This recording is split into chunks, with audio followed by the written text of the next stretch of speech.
Si Felix ang rapist ni Melissa? Are you sure? Ako ba ako nagbibiro? Pero, hindi ba't kasabwat ka? Kinuha lang namin si Melissa. Pero si Felix pa rin ang yumari sa kanya.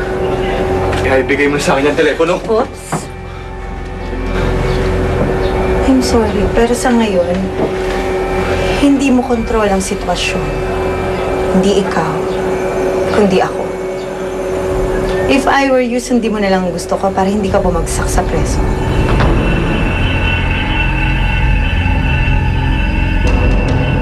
Wait, you have to explain this to me.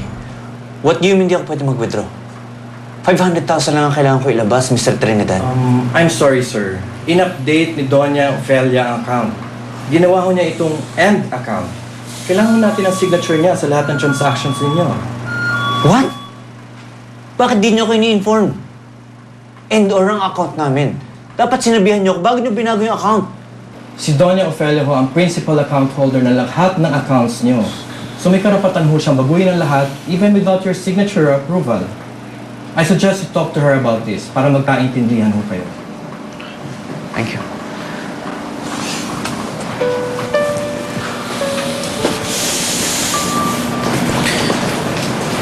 Alam mo, pabor ako sa ginawa ng amosita mo eh.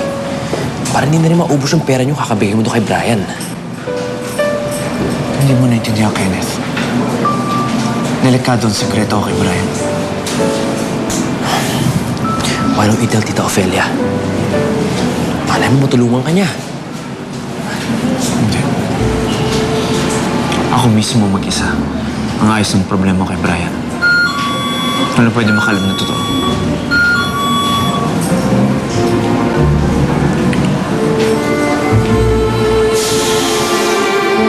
Isa mo na, Melissa, baka naiinip na si Eva sa school. Ito na nga, tumatakbo na. Oh, Felix, totoo ang sinabi sa'yo ng bangko. Ayaw ko na kasi maulit yung nag-issue ka ng malaking halaga without my consent. Okay, Amarcita. You won't hear any complaint from me about it. Pero please, nakikiusap ako sa inyo. Pero namin yung cheque para makapag-withdraw na ako sa account natin. Hindi pa rin maliit na halaga yan, Felix. Saan mo ba talaga ito gagamitin? Amarcita, di ba sinabi ko na sa inyo, meron akong pinagkakautang ng isang money lending company. At ginigipit nila ako hanggat ako nakakabayad sa kanila. Well, akong kakausap sa kanila. Let me talk to them. No, Amarcita.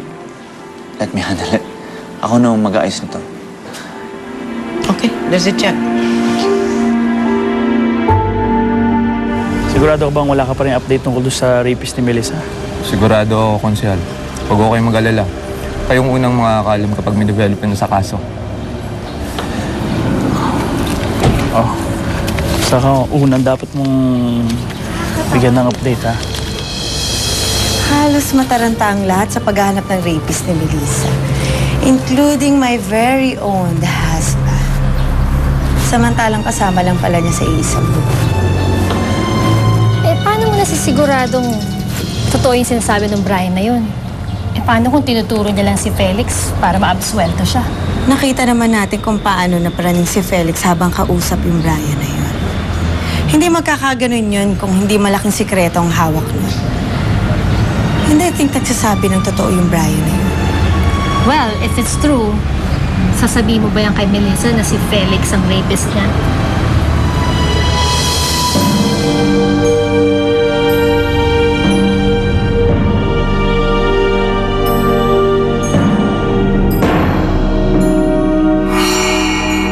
I just wanna tell you na maswerte talaga si Melissa. Imagine, may time umasikaso sa case niya ang asawa kong walang time sa akin kahit konti. Sana hindi lang siya sa'yo humingi ng tulong para hanapin ang rapist niya. She should ask my help din. Mas malakas ang pandinig ko. Mas madiskarte ako kaysa sa'yo. Papi!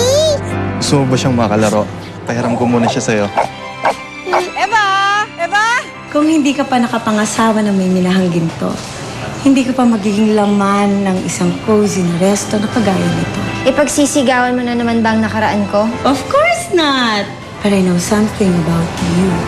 Kilala mo ba talaga kung sino ang lalaking napangasawa mo? Ang lalaking gabi-gabing kasiping mo sa kama.